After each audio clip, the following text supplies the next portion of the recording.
Well, hello there, humans, hippies, earthlings, whoever you are, wherever you are, whatever you're doing, and if you're lucky enough indeed to be doing it too, welcome back to the channel.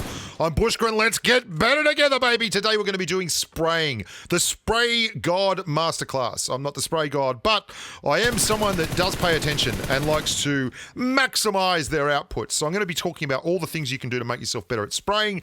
I'm also going to be including a bit of a pro and a con as to the different scopes and the sights, some of the things I believe you have to be doing to improve, and all that kind of stuff. So let's tap straight into it as I'm tapping here with the M16A4. Now, why am I including this in a spray video? Well, there are times when tapping is just better. When people are behind targets like this or in very, very tight to hit areas, tap firing is far more likely to get you the job done than there is to, basically, the smaller the window, the more you need to be extremely accurate. I'm also going to break down why some of my methodologies for spraying and such. I mean, tapping works great. There's no way around it. I'm not against tapping, and spraying works great, and I'm not against spraying. I love running bolt action rifles, and I love doing all that kind of thing, so I do a little bit of both in my day-to-day life. There's some really interesting things too about the way you approach them, because they're very, very different animals. Tapping is great with the 4 times, as long as you keep the target between the red line in the center and the first black line. Halfway between those, tapping works out to like 150, 200 meters perfectly. Also, the way spraying works, I find that targets that are lying down or crouching at extreme ranges are a lot more difficult to hit than targets that are up and about running. You've got to really aim at the base of the target when you're spraying, and I'll show you why. This is single tapping. Look how high the reticle goes at 30 meters and 40 meters and 50 meters. Then at 100, it goes above the head. And at 150, when you tap that little circle out there, it's going to go above the circle.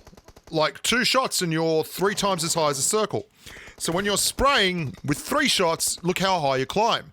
This is why, for me, the essence of spraying, the first thing that I want to talk about here is when you're spraying at targets, you want to start spraying at the feet, at the base, at long range. Now, before you get there, though, you've got to be able to spray your targets with a red dot or a holographic. Because if you can't do this, there is no point lining up and trying to 6x spray someone down at 250 meters, because you're just asking to be disappointed. Like, well, this is not how you want to live life.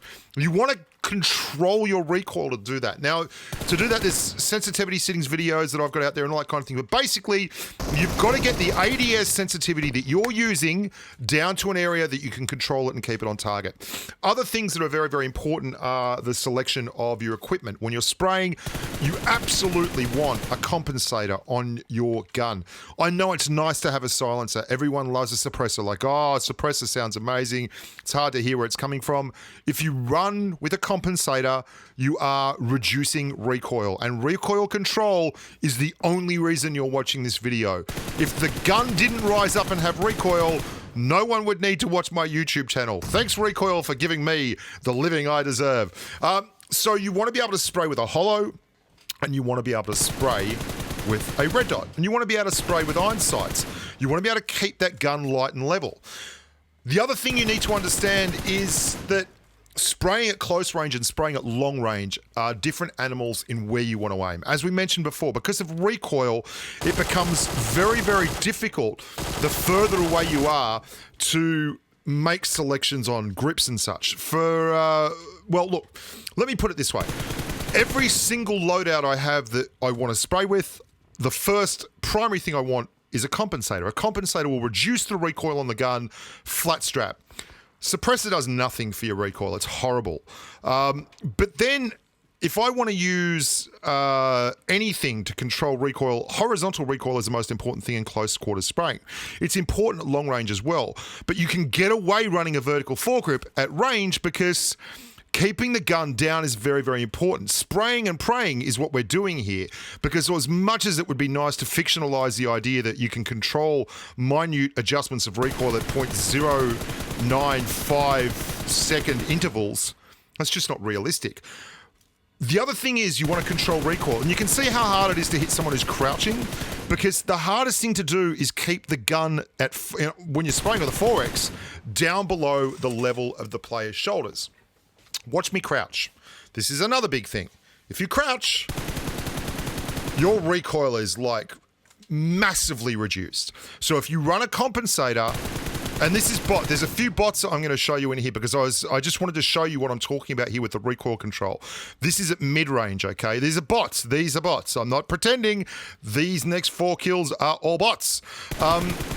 If you see how you just want to keep the gun down, it's very, very easy at this kind of range, and this is using a vertical foregrip, but watch when this last bot after this guy lies down on the western edge of the compound.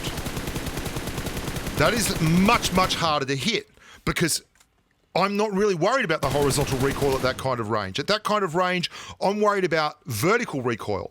And it's why it works very, very well with 3s and 4 scopes if you actually aim at the feet or the lower half of the torso when they're at like 75 to 150 meters, and anything over that you aim right down low and you let the amount and volume of your fire climb up the target and clear it. It's really, really important that you understand that. And look how I'm kneeling again here. Kneeling is everything. So you crouch down, you run a compensator, you run either a vertical foregrip or a half grip, angle grip, anything with an M416 is going to work. When you start running with a beryl or something like that and you want to spray at kind of these kind of ranges, then you really have to start working on your loadouts a lot harder because I'd run an angled or a vertical on a beryl if I wanted to spray at range for... I've done all this testing on the range and there's videos out there on it. Don't worry, go and look at them if you want. But you'll note how I'm not really going for headshots, but I'm getting headshots because the gun is going to climb. The gun is just going to climb. And if you try and hit too high, you're going to be very, very disappointed. You just got to focus on keeping the recoil below the shoulders of the target. And crouch. Here we go again.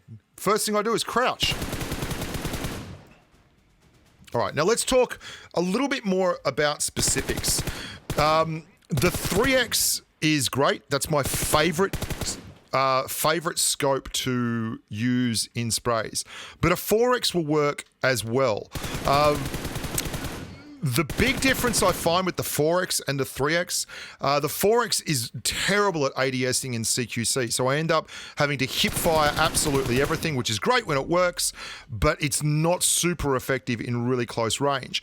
And it can be quite hard to get a grip on ADSing in close range with these scopes. You sometimes take a little while to catch up to the target, because obviously that's the danger of using a scope like this. Now, I would run another gun with a red dot, like a beryl or an AKM, or anything like that for actual sprays. Again, look at me take my time, kneel down.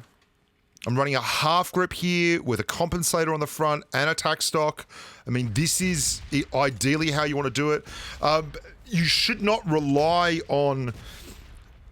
Okay, one of the things I want to talk about here is... You still got to play tactically sound. So there is a target over there. I don't know if you saw me jumped off when I was looking in with the M24. And then there's a bot over here that the bot's shooting at him and he's worried about me turning up.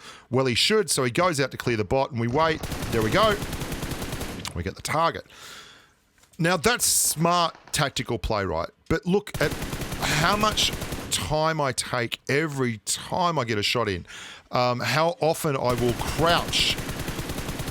But that doesn't work every time. And the reason is spraying is great, but you've got to be careful not to take your target on when he is too close to hard cover. Because as I've mentioned so many times in the past, it is very, very easy to escape a spray if you are switched on and experienced. As soon as you get hit generally, an experienced player won't stop and turn around and look. They look for players that are in the open like that. And there was someone that was firing that guy's like, that target just disappeared. Where is the guy who shot that target? He's over there. So what you really want to be doing when you spray is like that guy sprayed at me and I'm right next to the rock. And I'm immediately behind it. I look, there he is. That's the guy I missed before. Voila. So you've got to be very careful of your target selection. You don't want to give people an even break by running around outside of cover. And even then you can see... experienced players will just get to cover. As soon as that guy started getting hit, he didn't muck around looking for where I was coming from. He just ran for the nearest house. Like, that is how you should be playing the game.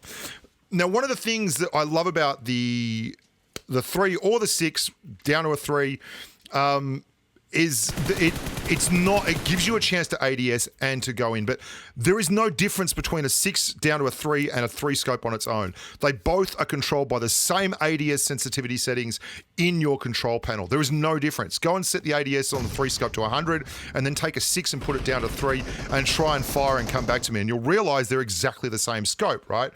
And the 4X, yeah, it's just too close to an ADS, so I would run a 3X as a spray. And you can see from this footage, as long as you've got the right equipment on your gun and you're quite passable running a vert grip or a half grip, and you've got the right compensator and you've got, you know, all that stuff, and you like to kneel down when you get the opportunity to so that you can actually get the sprays in, you're going to be a lot better at using these guns, and you're going to get a lot more value for your money out of your M416s and such. Thanks very much for watching, you guys. I really appreciate it. I hope you learnt a little bit about spraying and you got a little bit of an idea about how you can improve your spray play style. I didn't show you the last bit there because it was just a bot at the end. Thanks for liking the videos and watching the channel. Please share it. That'd be good. And yeah, stay safe on the battlefield. Bye for now.